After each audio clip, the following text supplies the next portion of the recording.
What's up everybody, Coach Mills here, coming at you with a brand new Overwatch video, and in this video we're going to be breaking down the 8 reasons that you suck at Overwatch. And in this video we're going to be just talking about some of the big reasons why you might not be improving in Overwatch, because identifying these is the best way for you to actually fix these problems and climb the ladder with ease. But go to the GameLeap website right now for in-depth advanced Overwatch guides, map guides, hero courses, and much more. Do yourself a favor, go check it out. Links down below. But without further ado, let's jump into the video. Now, kicking it off with the first reason that you are not doing very good in Overwatch, and it could be the big thing that's actually holding you back, and it's terrible mechanics. Now, the thing that you really need to understand is that there's 3 big pillars of Overwatch. There's positioning, there's game sense, and there's your mechanical skill, right? But the problem comes along when you make a proper decision, right? You're pushing a target that's very weak. You have the high ground, you have the positional advantage, you have the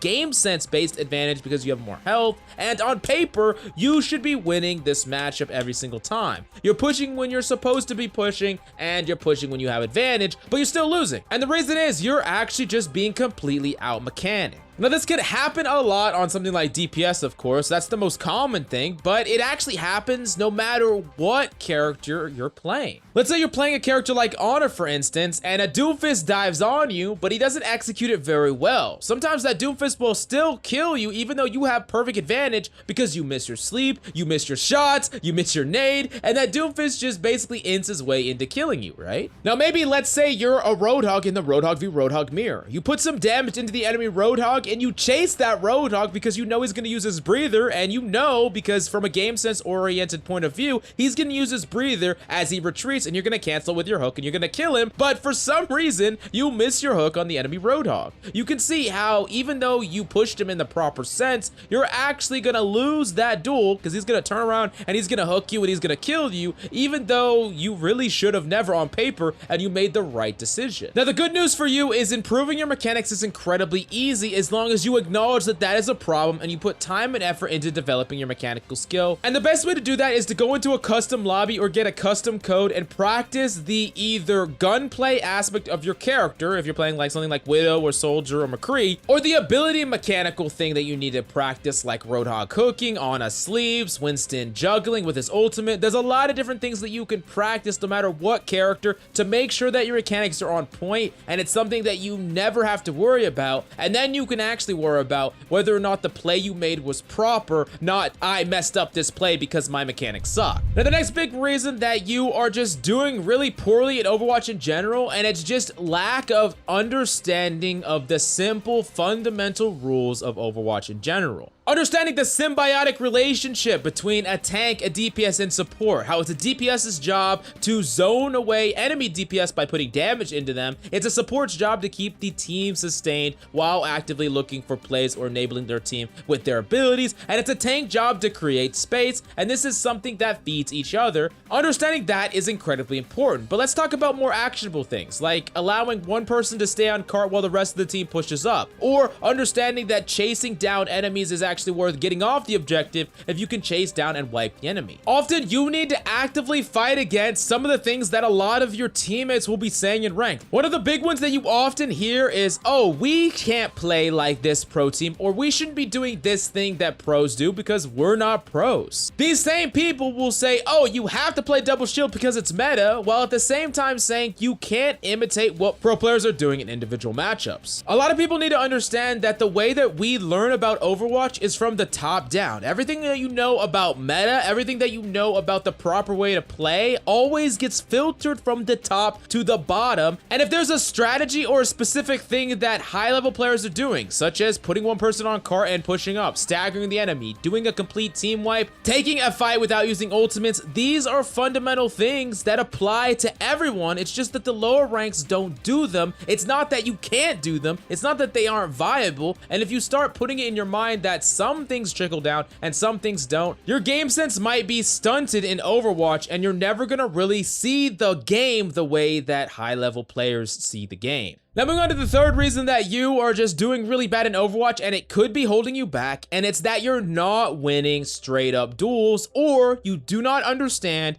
duel win conditions. So essentially in your mind, every single matchup, no matter what character you are, whether you're a tank, a DPS, or support, you should be thinking about what characters have a fundamental advantage against you and what characters have a weakness against you, and in what ways can you exploit or play around said weakness. Let's first think about the matchup as something like an Ana versus a Roadhog. From the Roadhog's point of view, he needs to understand that he has a very big weakness up against Ana because he can get CC'd due to her sleep, and his heal, his most powerful way to get out of danger, can be completely halted by her anti-nade. And from an Ana's perspective, she needs to be constantly looking for that because she has one of the best kits to exploit that weakness, that easy target for easy value on the enemy team. Now, of course, that Roadhog can play around that by tracking where the Ana's location is, not appearing in open space, and even playing around potentially getting naded, but still being safe enough positionally to actually get away from danger. Now, these are the layers that you should be thinking about every single character in the entire game. Whether you're a Zen up against a Doom, or whether you're Genji up against a McCree, you need to understand what are the win conditions that you can create that will either give you an advantage in the head-to-head matchup or give you a potential window that you can exploit for value. Or on the flip side, what do you need to specifically set up, or how do you need to play to make it very difficult for the enemy to exploit you? For example, you're playing that Zenyatta, right? And the enemy has a Doomfist. Constantly communicating that Doomfist position, putting a Discord on him incredibly early, and positioning in a way that makes it very hard for that Doomfist to dive you isolated.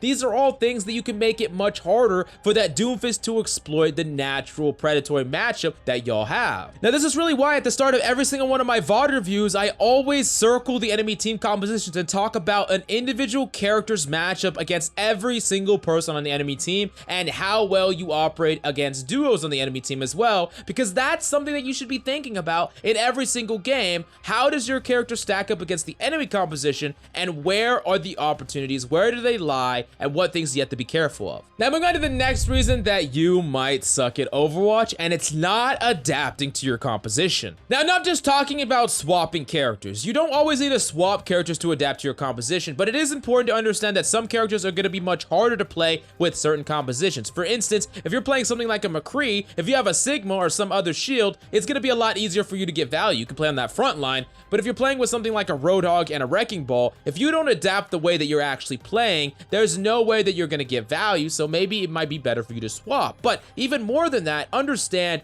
what does your composition do, and what is the way that you can adapt your play to work with the current and get easier value. For instance, you're playing Tracer, and normally when you play Tracer, you don't try to go for the DPS, you try to flank the supports and find some way to burst them down. But now that you have a Wrecking Ball on your team in this hypothetical scenario, you are, instead of going first and trying to create that action, you are instead waiting for the contact of your ball to slam down to look for an opportunity to easily track someone that gets slammed, regardless of if they're a DPS or a support. Now, at the same time, if you're the Wrecking Ball in that scenario, you could be calling for it or specifically targeting something that is in the effective area of where your Tracer is, or do things like forcing a cooldown that your Tracer can capitalize on, like for instance, forcing a grapple out of an enemy Widowmaker. This is all not only consistently thinking about what your teammates are doing, but adapting your individual play to make it easier for your allies to get value. Another big problem that happens all the time with tanks and DPS is they don't adapt the way they play depending on their support composition. Now, I know in a perfect world, when you're playing something like Genji, you have healers that can easily heal you and enable you. But if you don't, if you have something like a Lucio and a BAP and you're across the map, you can't expect to get heals just peeking their LOS. But if you have an Ana and you position in a way that's hiding from the enemy LOS, but in the LOS of your Ana, you can get heals from across the map, and that can fundamentally change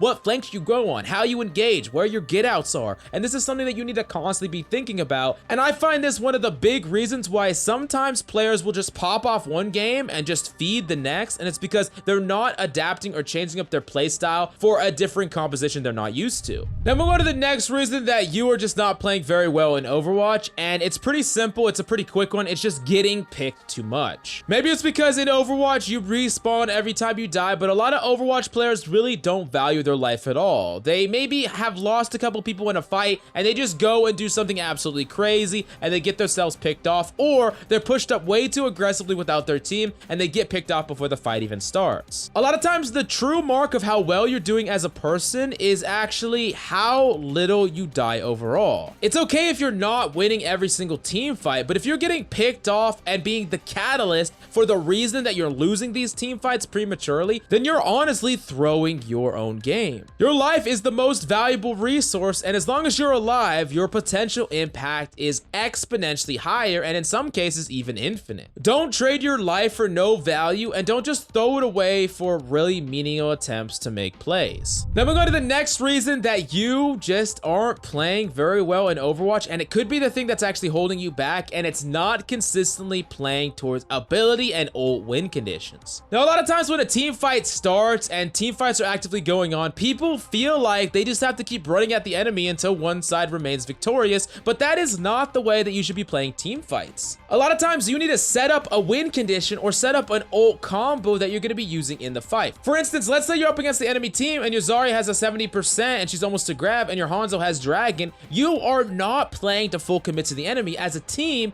you should be playing far more passive, building up that Zarya's ult charge so that you can convert on that grab dragon. This means instead of opening yourself up to fire and forcing that team fight right off the bat, you're giving enemy space, backing up as much as you can just to allow your Zarya to build up that charge, and then allowing her to convert on the enemy with that grab dragon combo, but making sure that no people get picked off before that combo goes through. That is the win condition. That is what you are playing for, and a very common call you would say is say, hey, play passive, we're gonna play for grab dragon. Now, you probably felt the tail end of this, like you're fighting a really long team fight and then out of nowhere the enemy Genji like nano blades and kills your entire team. Yeah, they played for that win condition. I can promise you at the beginning of that fight they probably didn't have nano blade, but they built it in the middle of the fight. You can really see why tracking ultimates is important, because then you get to understand not only what ultimates can counter your ability combo, but you can actually set up in a way or be aggressive, overly aggressive in a way to try to disrupt that enemy team combo. So like if the enemy team is setting up for that nano blade and you know that they don't have it yet, pushing that Genji or that Ana really aggressively, getting a pickoff on there can shut that combo down outright. Now, when you start thinking about the game as this, when you start thinking about team fights as build-ups and setups for ultimate combos and even ability combos, that can be the way that you're consistently playing towards these win conditions that are going to win you more team fights overall. And as we've already talked about, more team fight wins means just more games won. Simple as that. Then we go to the sixth reason that you are having a hard time in Overwatch right now, and it's just lacking understanding about the majority of the cast. Now, a lot of people often ask me, how do I know about every single character in Overwatch? And that's just because I've played every single character in Overwatch. Now, often on this channel, I really teach specialization, which is one of the best ways to improve at Overwatch, specifically your mechanical and your positional aspect of a character. You're gonna improve much faster if you stick to a certain amount of characters. However, it's still important for you to learn the cooldowns, the mechanics, and some of the fundamentals of every single under character in the game. Now, I'm not saying that you have to play these characters in rank. In fact, I wouldn't even suggest that. I would, however, suggest walking around these characters in practice range, playing with them in quick play or free-for-all, and learning the cooldowns, the general feel, and what is in the mind of every single character when you're playing it. Understanding what things are easy to do on a character and what things are hard. How do you push an enemy character in a way that makes it so they have to perform extraordinary in order to get out of that situation alive? Basically, learning at least the bare bones of every single character in the game is just going to improve your game sense and make you a better player in general at Overwatch, and you're going to easily be able to exploit enemies a lot easier on your main when you're playing in your ranked games. Now, the last reason that you are not climbing in Overwatch is you don't got that GameLeap premium. No, I'm just kidding. It's because you are not practicing what I call Overwatch discipline. A lot of times, the true way to easily tell how good a player is at Overwatch is by how many mistakes they make. You see, a lot of times when you're talking about someone in Grandmaster, they might make 3 or 4 big mistakes in a game, and someone in Masters might make like 30 mistakes, in Diamond, hundreds, and maybe in Bronze, you're making more mistakes than you're making correct decisions. Essentially, every single time you're playing a game of Overwatch, you always need to be pretty hard on yourself, not to the point where you're beating yourself up, but just to the point where you're identifying the mistakes that you're making, and every time, try to pick out one mistake that you made and try to work on that for the next game. If every single game you take one mistake away at a time, eventually you're going to be making less and less of them. And if you have to go grind your mechanics, go do that. If you have to go learn something about weapon stats or anything like that, go do that. But identifying these mistakes and eyeing these out slowly is the one true way to slowly but surely become better and better at Overwatch. And this is the #1 thing I suggest to people, especially if they hit a brick wall where they feel like they can't improve no matter what. But go to the GameLeap website right now, the link's down below, for in-depth advanced VODs, map guides, hero guides, and much, much more. We got it all on the GameLeap website, so do yourself a favor, go check it out, the link's down below. But that's all I got for you today. Thanks so much for coming by. I'm Coach Mills, and of course, until next time.